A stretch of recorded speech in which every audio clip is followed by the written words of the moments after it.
You're listening to an Airwave Media Podcast.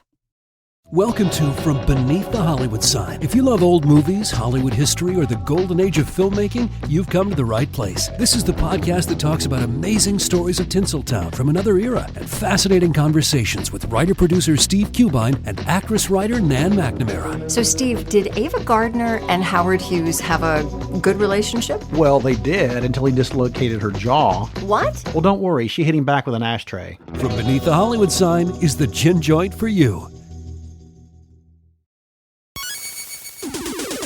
Recorded in Chicago, Illinois, with your hosts, Ken, Matt, Neal, and Jeff. This is Triviality. The cream of the crop! Hello and welcome to Triviality, a game where a lack of seriousness meets a little bit of knowledge. My name is Jeff and I will be your host today. Joining us in the studio, we have a few special guests along with our normal hosts, but I'll ask our scorekeeper Ken to introduce everyone. Yeah, hey guys, I'm back after my vow of silence. The other day I was braving some of these Chicago temperatures. It's been pretty much below zero every day, and I went to order a pizza, found my favorite place was not on Grubhub, so unfortunately I had to break that vow of silence and give them a call, get that sweet cheese. Well, I'm sure Papa John wasn't too happy that you didn't... It was not Papa John's, Neal. Thank you. Anyways, to my left, we have our normal hosts, Neal and Matt. How you guys doing? Good. How's it going? Yep, normal as ever. Yeah, and they're going to be Team Triviality today. Mm-hmm. To my right, we have our guests, Ryan and Justeen. How you guys doing? Doing good. Doing quite well. Thanks for having us. And together, you're Team ChoSteen? Yes. That's a combination of Ryan's last name and obviously Justeen's first name. So... without further ado, I think we'll go ahead and kick into the game. But first, a rules introduction by Sam Carr. There's a whole crowd of people out there who need to learn how to do the cream.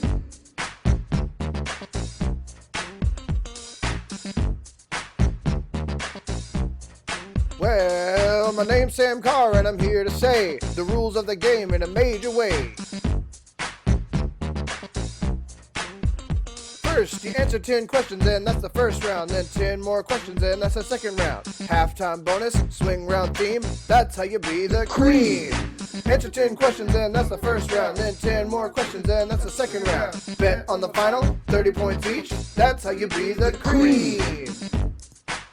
The cream of the crop!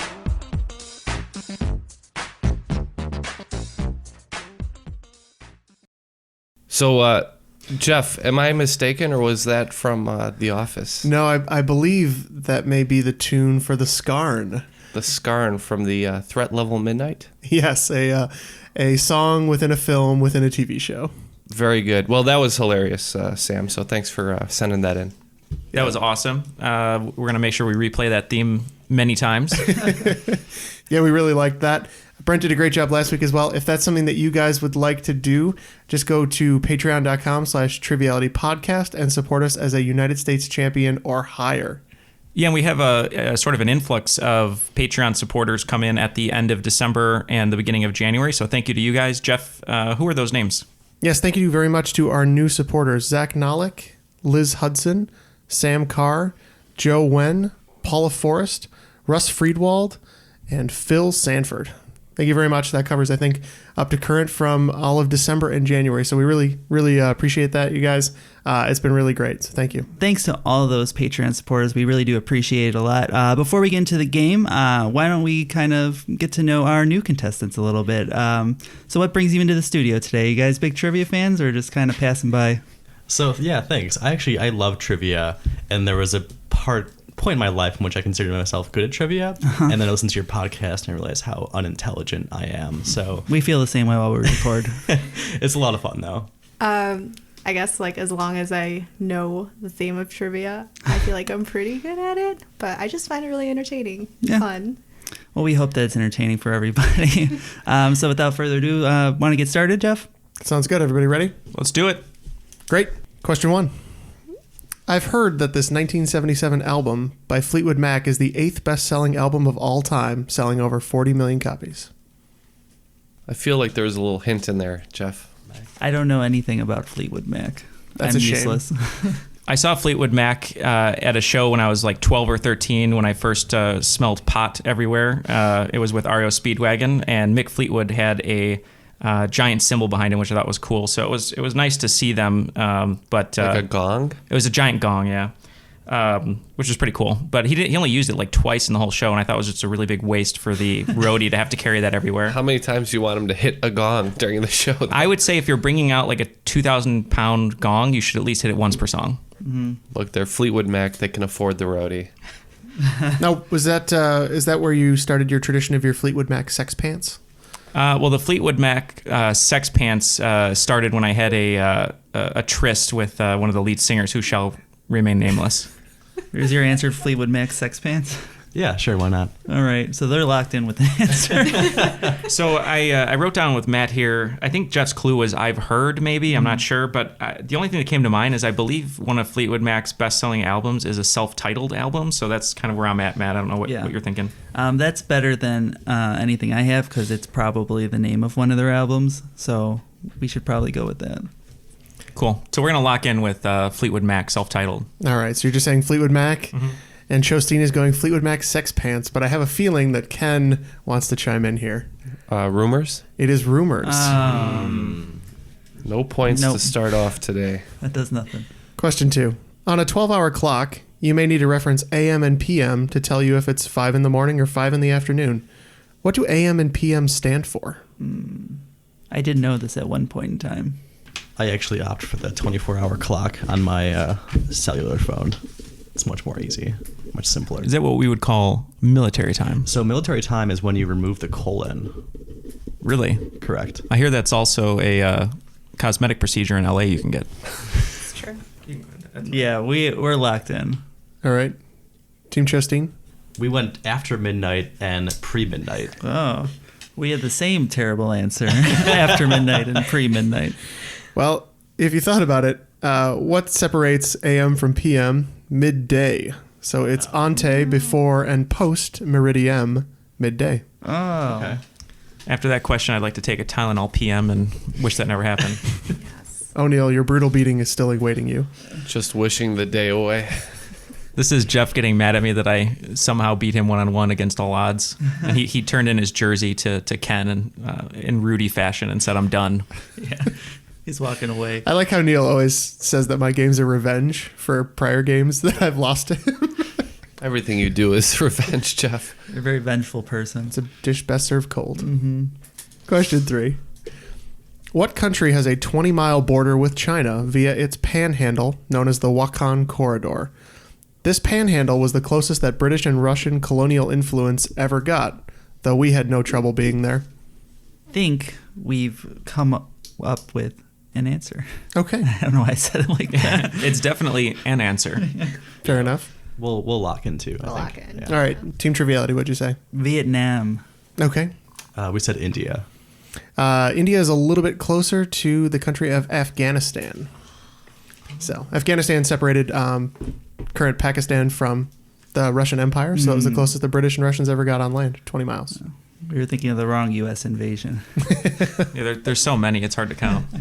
So far, the board is clean. The board is clean, that's right. Thanks for the score update, Ken. We can expect no less from Jeff's question. It's true.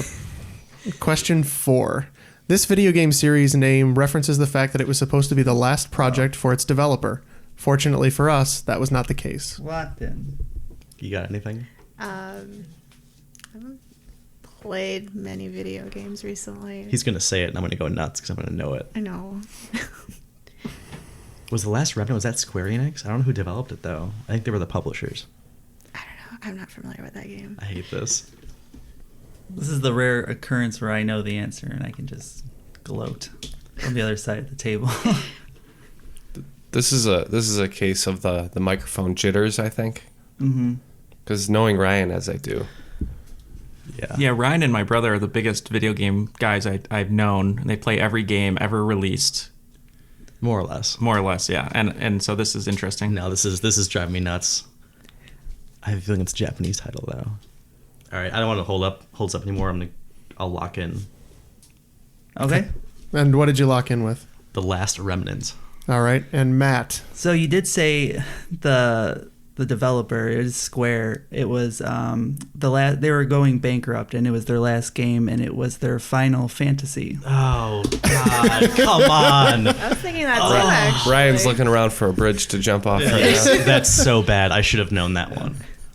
You are right. When he said Square Enix, I was like, oh, he might work his way back to it. I was trying not to have a tell at that point because I was like, ooh. That's so easy. All right. Off to a good start. Focus up, Brian. I got this. Question 5. Today's question 5 comes from Peter Wynn. So thank you for that, Peter. Words sometimes have two meanings that are the opposites of each other. For example, the word out can mean visible or invisible, as in the moon is out or the lights went out. What is that called? These are always things that I mean to look up because there's names for like all of these things, and then I never do. And that would be beneficial at this exact moment in time. Oh my God, it's too early. My brain. The answer is one word. I'm not allowed to ask that. The answer is one word and not like hyphenated. So there are actually 5 acceptable answers that all mean this. One of them is hyphenated. Oh God, there's 5 answers and we have 0. There are 5 acceptable. Yeah. The English language overfloweth with words to describe this phenomena. I was out late last night. I just want to point that out. Oh, I know. I saw some photos you were tagged in at like 3:30 this morning. So, okay. So what'd you say, Team Triviality? I said Antagon, which I don't know if it's a thing. Or antigen, perhaps. Okay. Yeah, which might be a Lord of the Rings character, to be honest.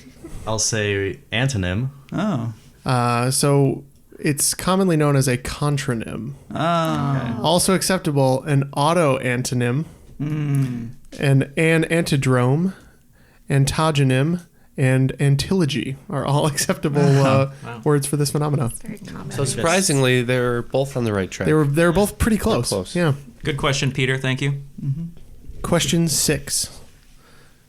Manfred von Richthofen was better known by what colorful nickname? That's a guess, but I think that's right. My answer is either right or really embarrassing.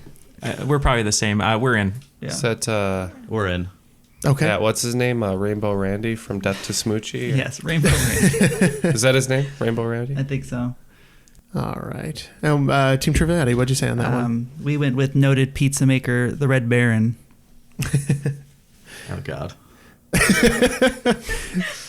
We went with Manfred Man. Very colorful. No, ace pilot Manfred von Richthofen was known as the Red Baron. Yeah. So well done, Team Triviality. You're close. Now as I'm hearing the last name, I knew it was Red Baron. How much would you pay for the Red Baron to physically deliver the pizza by plane to you? It would cost quite a bit as he's deceased. I'd have to resurrect him first, pay those costs, and then take it from there. I mean, Fair currently point. we can't resurrect somebody, so what, you'd have to clone him, wait 18 years for the pizza to arrive? It might be worth it, though. Yeah. Triviality listeners, weigh in. Does he cook the pizza on the biplane? Well, no. The Red Baron brings you small pieces of paper that you have to put in the microwave that have silver on the top or whatever that is as a conductor, and then you put the pizza on it, and he microwaves it for you. Correction, Rainbow Randolph. Oh, correct. So I was close. Question 7. What was the name of Adolf Hitler's German Shepherd? The dog shared its name with a 1970s, 80s early new wave band. Don't call me for the answer, though. Oh. Okay, looks like Triviality's in. I also have this is the only thing I have, but I know this is not it. I'm not going to sing it. Done. No, it's like, call me, da, da, da, da, da, da. Anything could be a dog name. You know how many terrible dog names there are? Have you ever been to a dog park? People just shout out all sorts of stuff. Mm-hmm. It's like Cubone. Like, why would you name your dog that? Pokemon. I would call him, my bigger one would be called Marowak. Yeah. Ugh, gross. I don't know if I'm going to get this, but I think that's the song he's referencing, but that's no help. Why not? All right, we'll lock in our false answer. All right. Triviality's all set? All right, Team ChoSteen, what'd you say? Duran. And Team Triviality? We thought it sounded like a good dog name, and the clue of, I forgot if you said "Don't Call Me" or something. We thought of "Call Me" by Blondie, so we said Blondie. Yes, spelled differently, but the same name. Blondie was the name of Hitler's German Shepherd. Yep. Duran took their name from the Barbarella. Jane Fonda film. Yeah. Yeah. Yeah, the story of Blondie is very sad. Hitler actually poisoned the dog to test out the suicide pills the day before he took his own life, and he was actually more heartbroken about the dog, as was everybody else in the bunker, than he was his own wife. Jeff, your games are such downers. really But it's Hitler, so Yeah. it's an upper. It's all a downer. Everything is depressing. Moving on.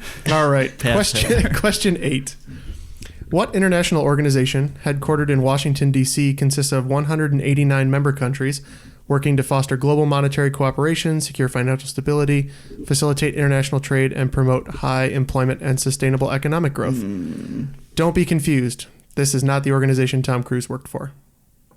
Okay, so it's all about money in finance. The only thing I could think of is World Trade Organization. That's because I I'm think just that's right. taken from the question. So, as a person with a degree in economics, this is really embarrassing that I don't know the answer to this. And I used to know the answer to this, but I haven't been in school in a few years. Finance. I've heard, and as soon as you say it, I'm going to be really upset. You're a movie guy. Come in with some Tom Cruise stuff from Cocktail. What bar did he work at in Cocktail? Does that help? Look, I hope this is right. I came to it from a movie angle, but it could be completely wrong. I will accept the abbreviation for the record. I can lock this in. We don't have much of a streak to maintain right now anyway. No, you do have a streak to keep going. No, yeah, we do have a streak to maintain. Let's get that locked in. Streak for the cash. Okay, we'll lock ours in. Okay. All right. Team ChoSteen, what did you say on this one? We said World Trade Organization. The WTO? Yeah. Okay. And what did you guys say? So we came at it from a movie angle. He said Tom Cruise doesn't work for them in actuality, and Mission Impossible, he works for the IMF. So we said IMF. I said I would take abbreviations, so I will give you IMF. It is the International Monetary Fund. That's what it is. Yeah. I had written down like International Global Monetary, and I was just trying to like put them all together. And then when he had IMF, that's kind of when it hit. Good deduction there. Yeah. I'd love to see C-SPAN coverage of the IMF working by John Woo. Lots of doves in the main atrium. And I was able to confirm that Duran Duran took their name from the character Dr. Durand from Barbarella. Oh, and now you know. The more you know. Question 9. The NFL uses a personnel test named after its creator to evaluate the cognitive abilities of eligible draft candidates at the NFL Combine. What is the name of this test, which features 50 multiple choice questions to be answered in 12 minutes? I have actually taken this test. It's fairly interesting. Voight Kampf.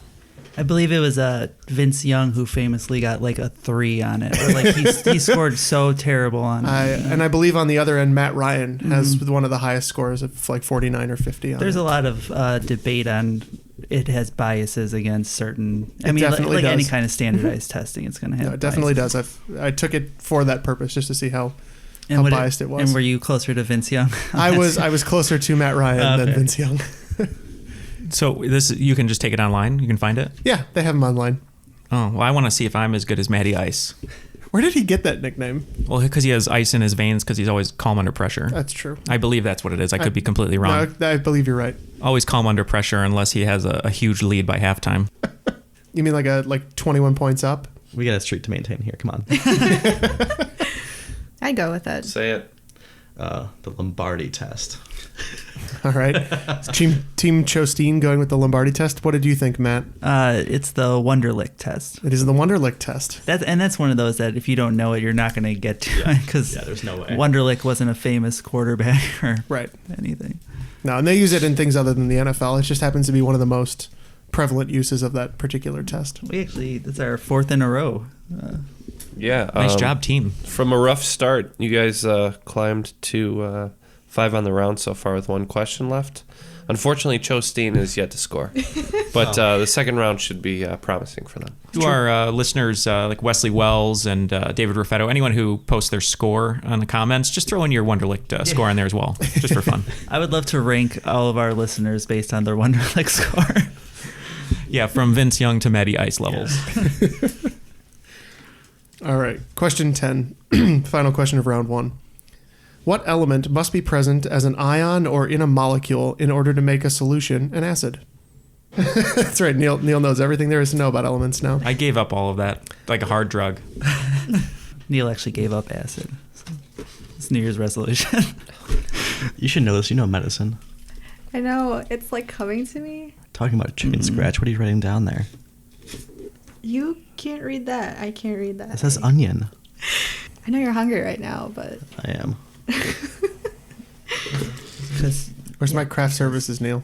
We've come up with an element. Good. That says onion again. It doesn't say. How is it saying onion? Anion? That's an element. So you're thinking that Yeah. chloride. Yeah. Do you want to just go with that? Yeah, I think we're gonna lock in with that one. Okay, and what did Team Triviality say? We said chlorine. The principal function of an acid is that it must lend either an ion or an element of hydrogen. Neal, you've shamed us. It's true. I wrote the first thing I wrote down. It's the first element. So, what's your degree in again? Don't make me hit you. So during that question, Neal ran out of the studio and came back in with a bag of jerky. I'm not sure why he produced a bag of the chewiest food known to man on a podcast, but thanks for that, Neal. Yes, I've been very much enjoying it. Just dip it in water, it'll slide on your gullet easier. Oh no! Good That's joke. what she said. Well, Ryan and I and Ken watched The Fly last night by David Cronenberg, and so Jeff, you should just be regurgitating on top of the jerky and then eating it. All right, after the first round, Triviality has 50 points, and Team ChoSteen is keeping it clean, and they're going to get started off in the second round. We want to be unencumbered by those points. Right. Those pesky points. Right. So the mid-round, second round, that's where you're going to fly away. I'm thinking that the mid-round will probably appeal to both teams. I know Ryan and Neal both have a great love of film. So this is a film mid-round. Yay. It's all about the movies. So I'm going to give you 10 different movies. And what I want to know is who was the top billed actor or actress in that film?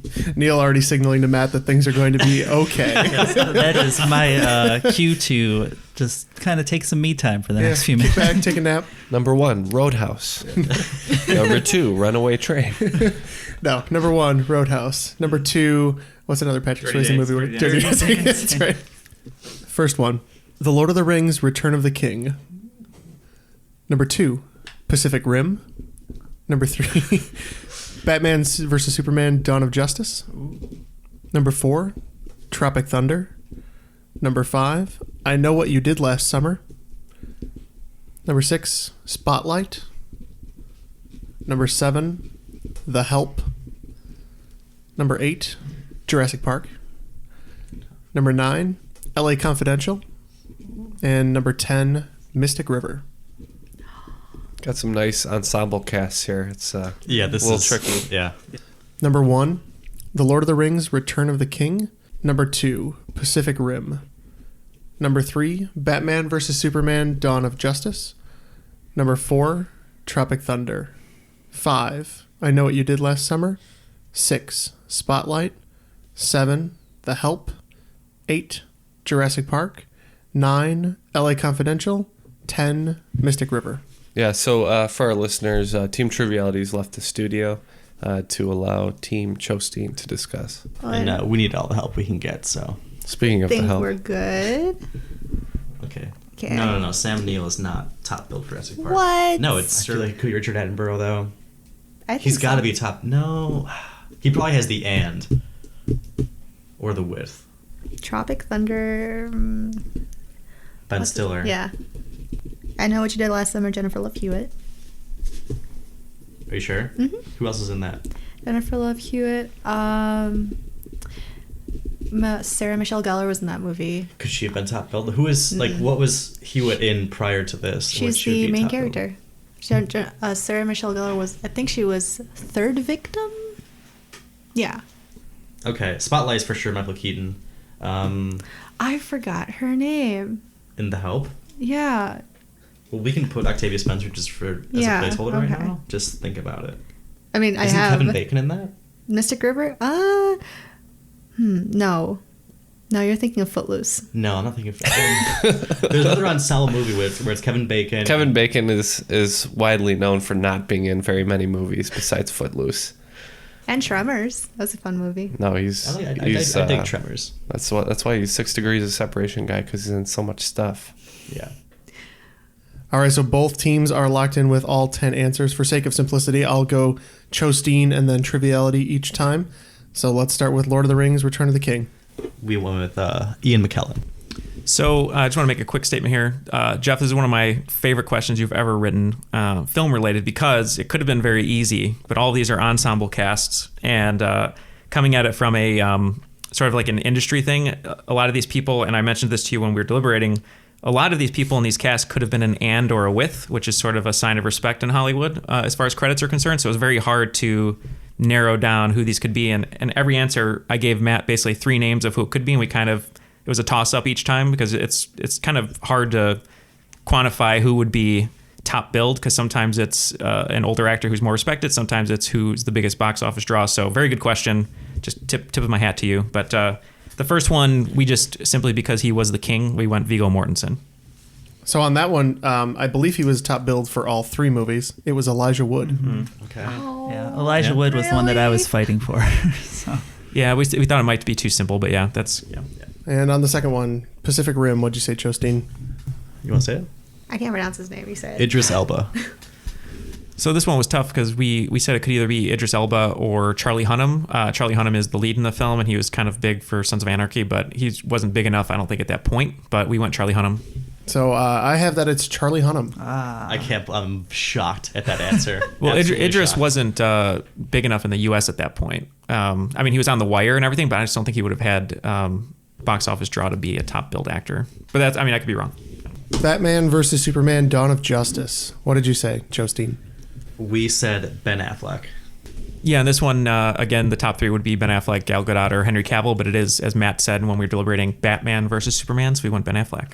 It is Ben Affleck. Sorry, I'm losing my voice today. It's Ben Affleck. Not what I was going for. It is Ben Affleck.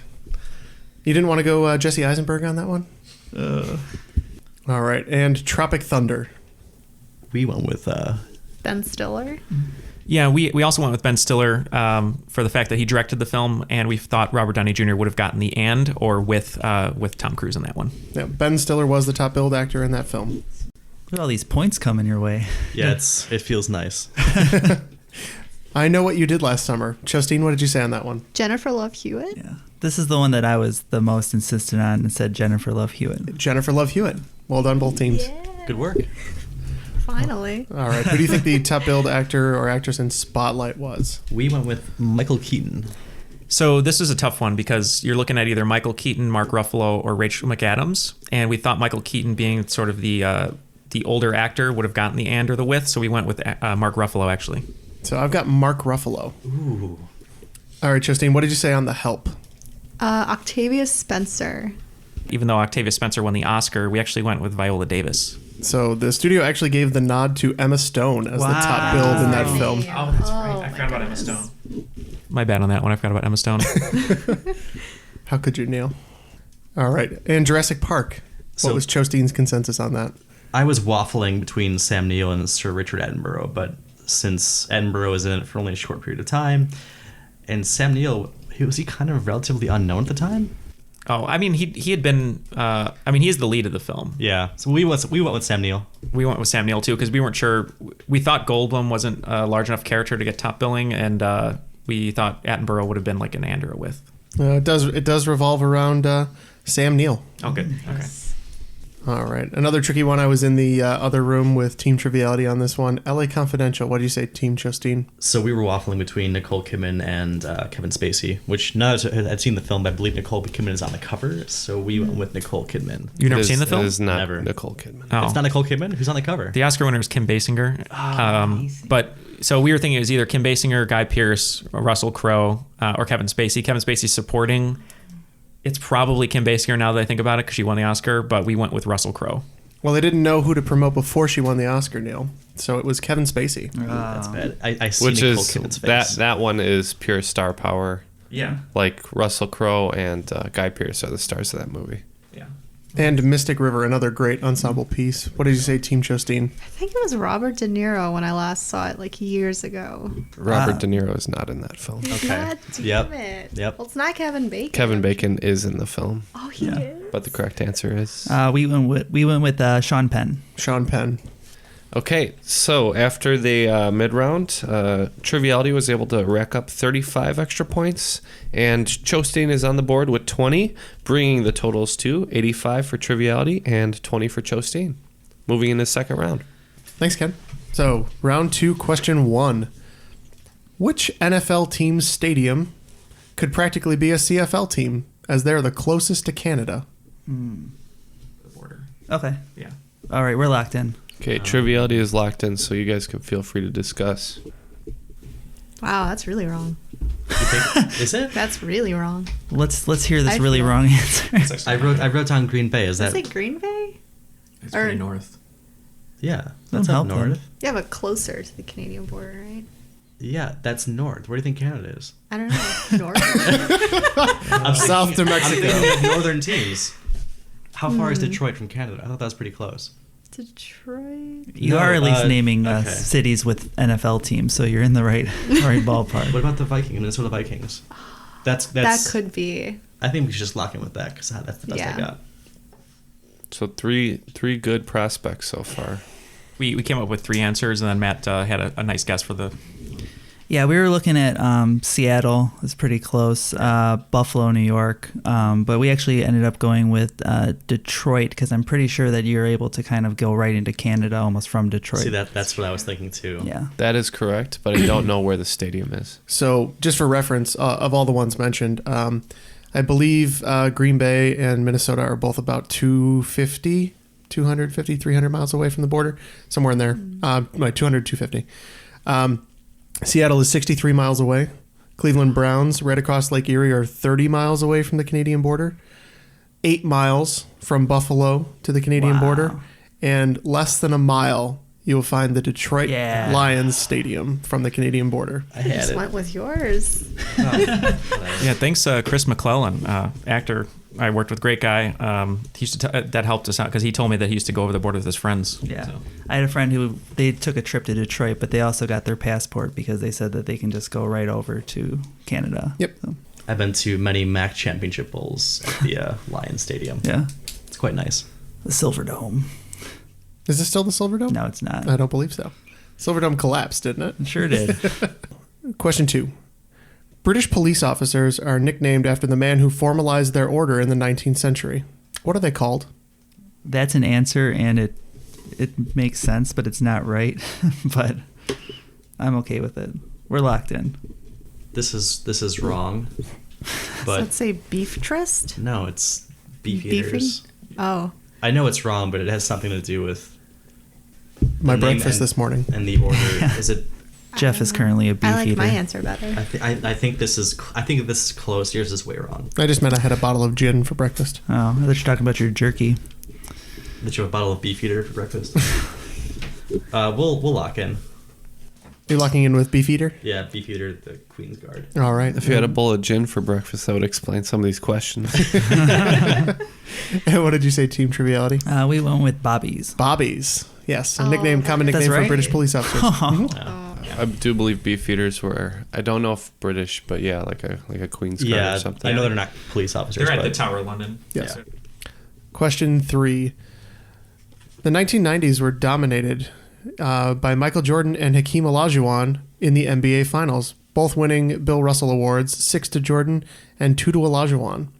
Name either of the 2 NBA players who won in this period. Who weren't those gentlemen? So calendar years 1990 through 1999.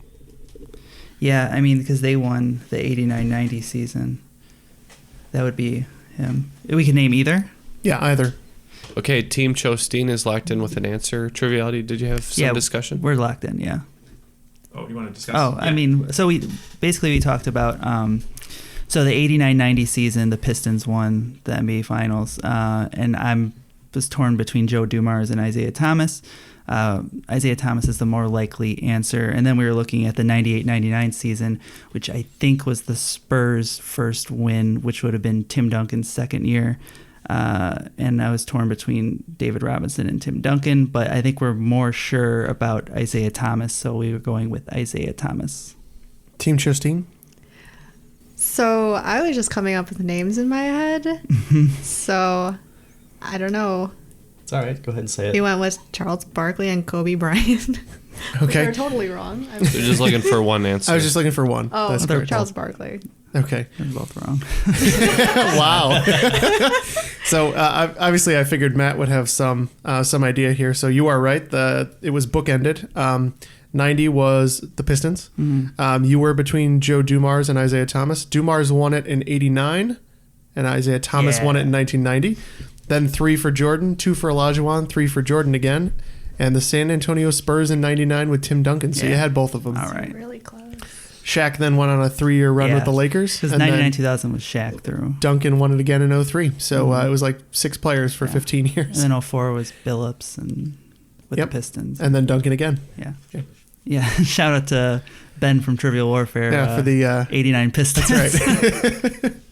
So question 4. I'm going to have 3 listener submitted questions in a row here now because it's been a long time since I've hosted a game that wasn't a game of death. Also, he didn't want to write questions. No, I feel bad that I had questions sitting in my inbox for like 2 months. So question 4 was provided by David Wilkinson. One of Loki's many children, Sleipnir, is an 8-legged stallion. Who is his mother? Is this in Thor Ragnarok? I didn't see that one. I don't believe it's in Thor Ragnarok. No, this is just regular Norse mythology.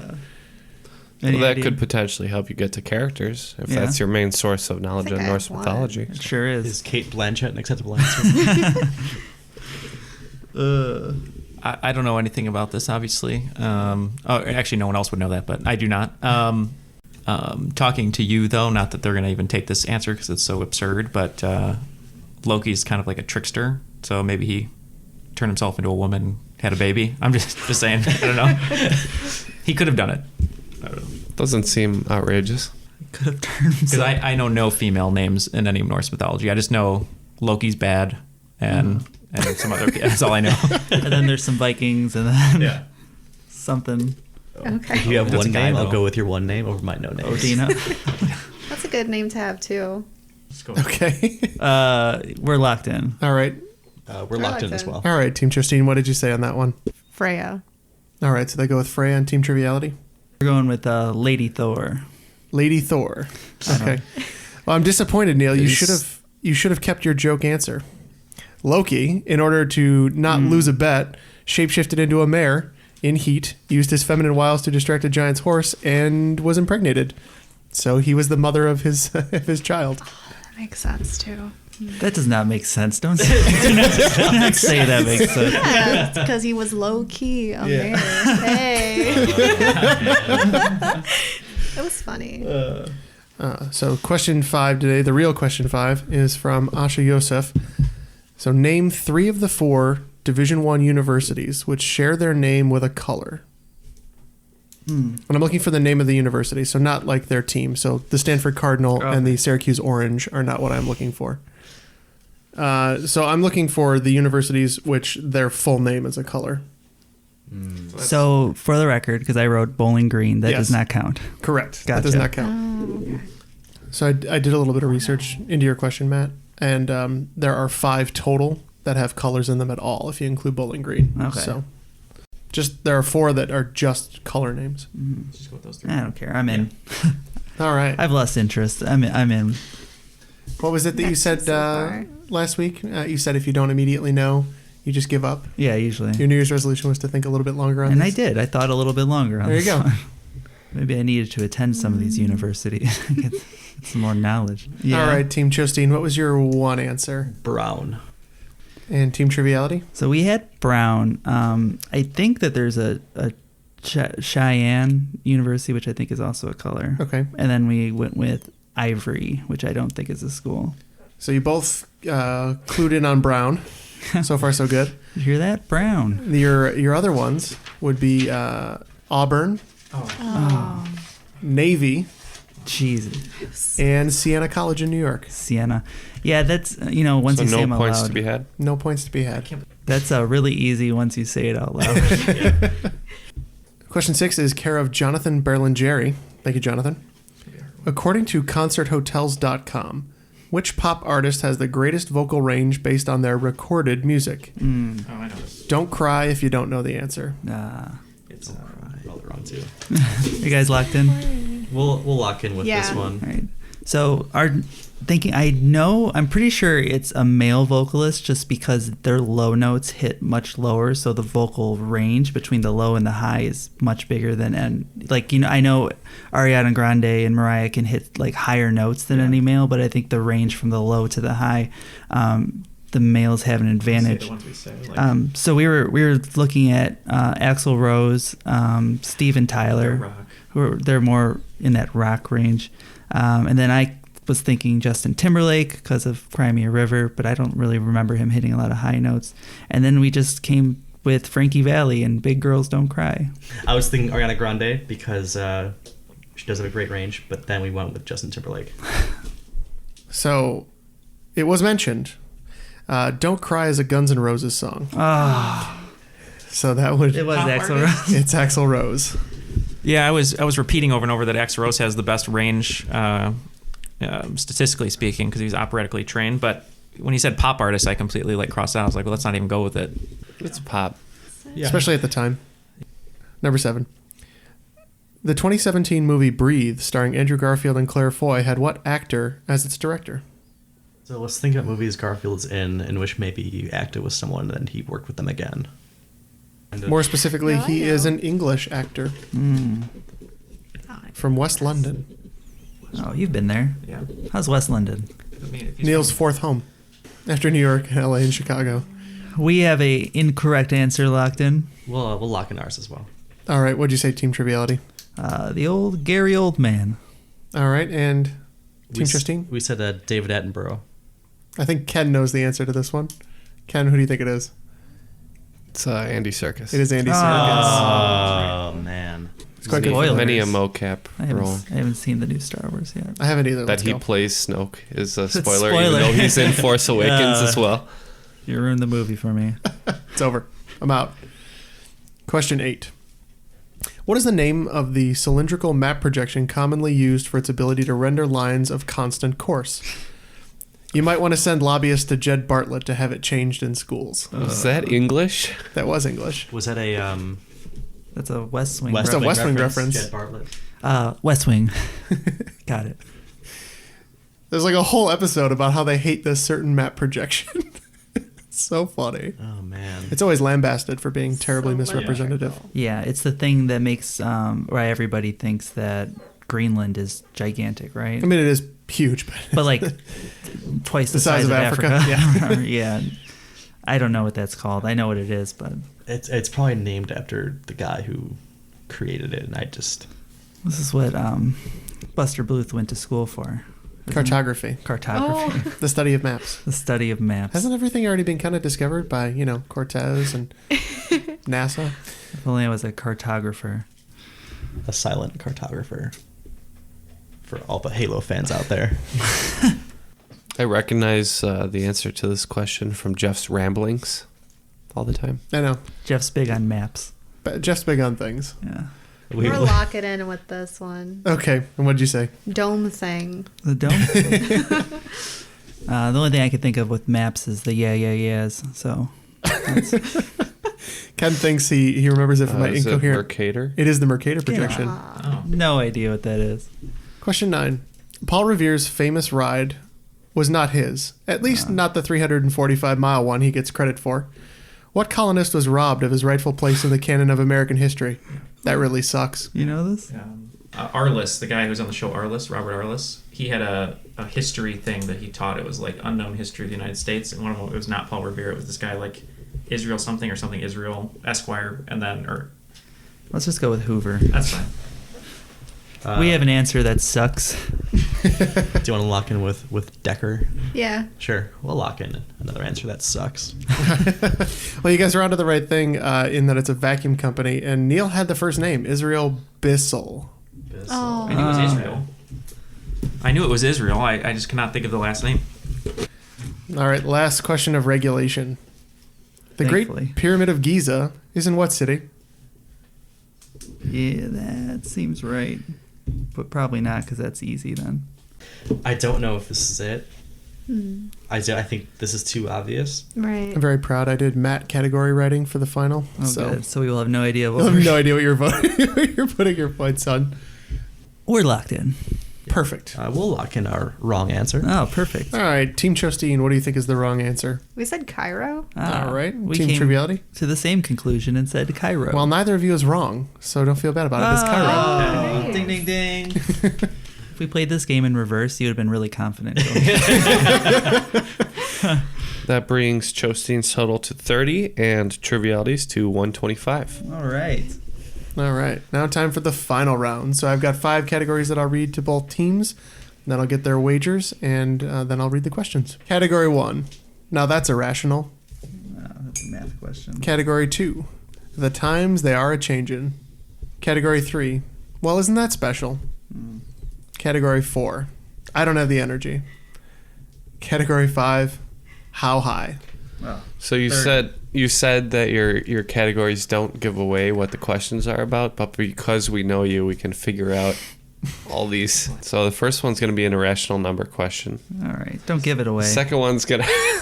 It's only fair. All right. All the wagers are in. Question 1. And now that's irrational.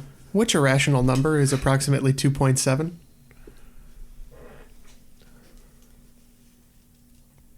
Number 2. The times they are a-changin'.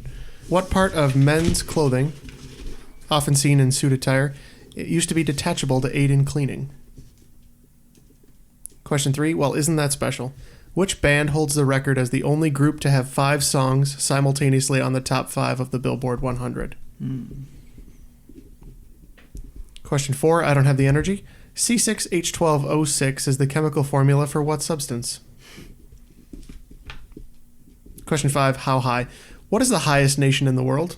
That is to say, the country with the highest low point.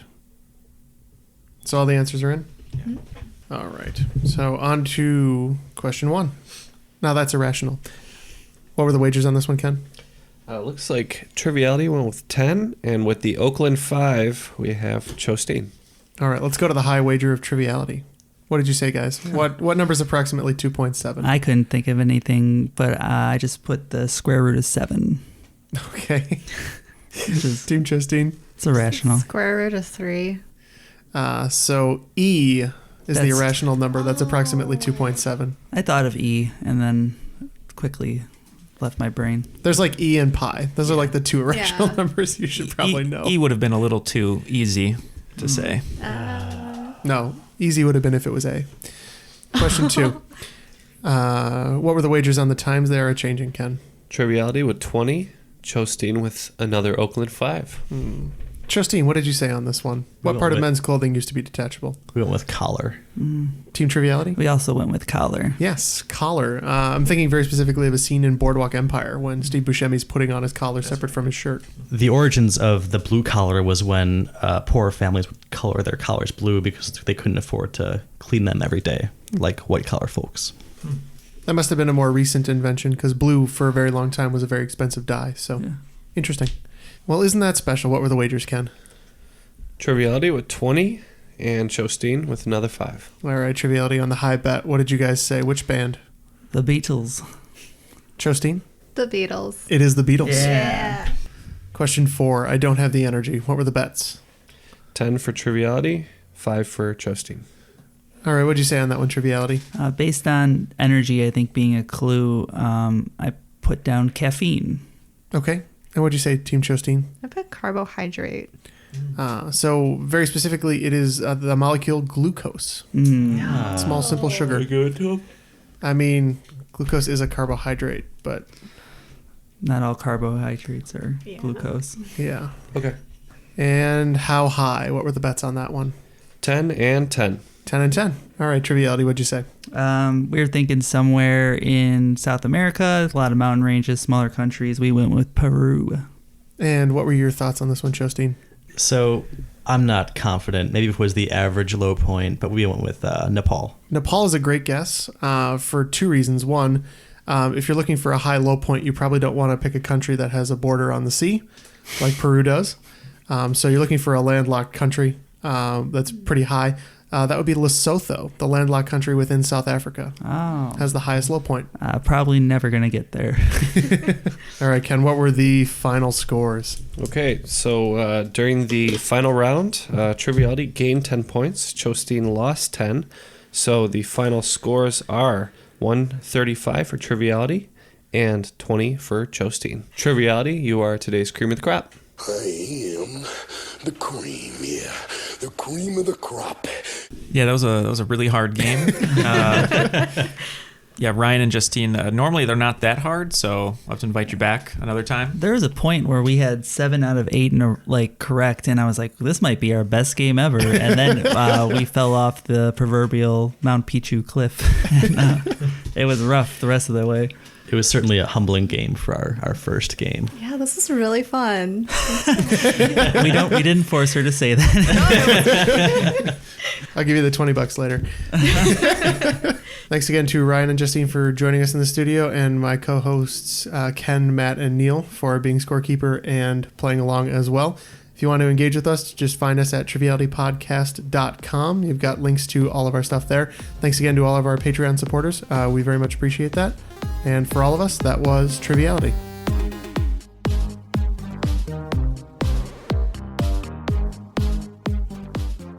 Merry New Year! Happy New Year. In this country, we say Happy New Year. Thank you for correcting my English, which stinks. I am Nanja Ibuko, exchange student from Cameroon.